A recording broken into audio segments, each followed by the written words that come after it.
இது வரைக்கும் சப்ஸ்கிரைப் பண்ணாதவங்க ப்ளீஸ் சப்ஸ்கிரைப் பண்ணுங்கள். பெல் பட்டனை ப்ரெஸ் பண்ணி ஆல் ஆப்ஷனை சூஸ் பண்ணிங்கன்னா நான் போடுற வீடியோஸ் எல்லாம் உங்களுக்கு வந்து சேரும்.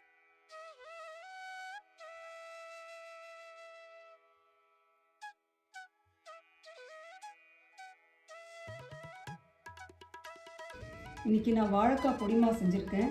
டேஸ்ட் ரொம்ப அருமையாக வந்திருக்கு. இதை எப்படி செய்கிறதுங்கிறத இந்த வீடியோவில் பார்க்கலாம். வாங்க வீடியோக்குள்ளே போகலாம். Hi friends, welcome to Suki's kitchen. பொடிமா செய்கிறதுக்கு வாழைக்காயோட கடுகு 1 டீஸ்பூன், உளுத்தம்பருப்பு 1 டீஸ்பூன், பச்சை மிளகா 2, காஞ்ச மிளகா 1, இஞ்சி 1 அங்குல துண்டு, தேங்காய் துருவல் 3 டேபிள் ஸ்பூன், கருவேப்பிலை ஒரு 10-12 இதெல்லாம் எடுத்துகிட்டு இருக்கேன். பச்சை மிளகாயை ரவுண்டாக கட் பண்ணி வச்சுருக்கேன். இஞ்சியை பொடியாக நறுக்கியிருக்கேன். இதோட உப்பு 1 டீஸ்பூன், மஞ்சள் தூள் 1/4 டீஸ்பூன், பெருங்காயத்தூள் கொஞ்சம், எலுமிச்சம்பழம் 1, பொட்டுக்கடலை 2 டேபிள் ஸ்பூன். பொட்டுக்கடலையை கொஞ்சம் பொன்னிறமாக வறுத்து வச்சுருக்கேன். இதை மிக்சியில் போட்டு கொஞ்சம் குறப்பாக அரைச்சி வச்சுக்கணும். எலுமிச்சம்பழத்துலேருந்து 1 டீஸ்பூன் எலுமிச்சம்பழ சாறு எடுத்து வச்சுக்கணும். இப்போது வாழைக்காயை குக்கரில் வச்சு வேக வைக்கலாம். இதில் 1 டம்ளர் தண்ணி சேர்க்குறேன். இதில் மஞ்சள் தூள் சேர்க்குறேன். இந்த மாதிரி மஞ்சள் தூள் சேர்த்து வேக வைக்கும்போது வாழைக்காய் நிறம் மாறாமல் இருக்கும். ஸ்டவ்வை மீடியம் ஃப்ளேமில் வச்சு 2 விசில் வர வரைக்கும் வேக வைக்கணும். ரொம்ப குழைய வேகக்கூடாது, அதனால் 2 விசில் வச்சா போதும். வாழைக்காய் பக்குவமாக வெந்திருக்கு. இப்போ தோலெல்லாம் எடுத்துடலாம். இப்போது தோலெல்லாம் எடுத்தாச்சு. இப்போது இதை நல்லா மசிக்கலாம். மொத்தமாக மாவு மாதிரி செய்யக்கூடாது, கொஞ்சம் சின்ன சின்ன பீசஸ் இருந்தால் தான் நல்லாயிருக்கும். இந்த மாதிரி மசிச்சு விட்டுருக்கேன். வாணலியில் முதல்ல 1.5 டேபிள் ஸ்பூன் தேங்காய் எண்ணெய் எடுத்துக்கிறேன்.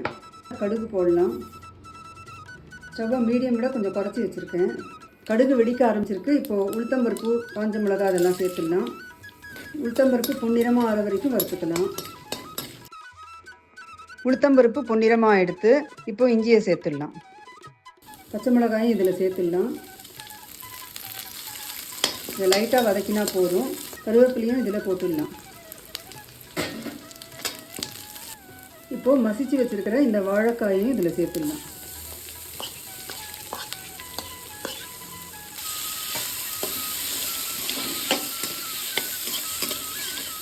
வாழைக்காயை போட்டப்புறம் ஒரு தடவை திருப்பி விட்டுட்டு உப்பையும் சேர்த்துடலாம். அதில்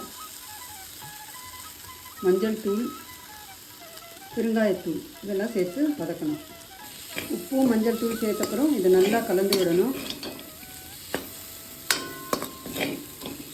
இதை ஒரு 2 நிமிஷம் வதக்கினா போதும்.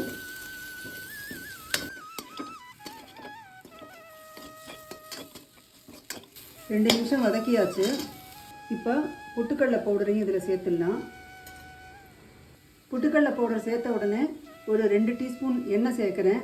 ஏன்னா அப்போ தான் வந்து அந்த பவுடரும் காயோட நல்லா மிக்ஸ் ஆகும். பொடி மாசும் ரொம்ப ட்ரையாக இருக்காது. இப்போது தேங்காய் துருவலையும் இதில் போட்டுடலாம். இதை நல்லா ஒரு 2 தடவை இந்த மாதிரி திருப்பி விடணும். ஸ்டவ் மீடியம் விட குறைச்சி தான் வச்சுருக்கேன். ஒரு 1லேருந்து 2 நிமிஷம் வரைக்கும் திருப்பி விட்டால் போதும்.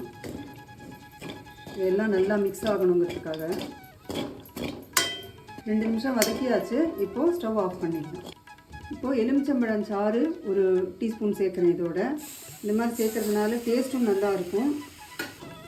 வாழைக்காயில் இரும்பு சத்து இருக்குது. அது வந்து இந்த எலுமிச்சம்பழம் சாறு சேர்க்கறதுனால நம்ம உடம்புல சேரும். ஸ்டவ் ஆஃப் பண்ண அப்புறம் தான் எலுமிச்சம்பழம் சாறு சேர்க்கணும்.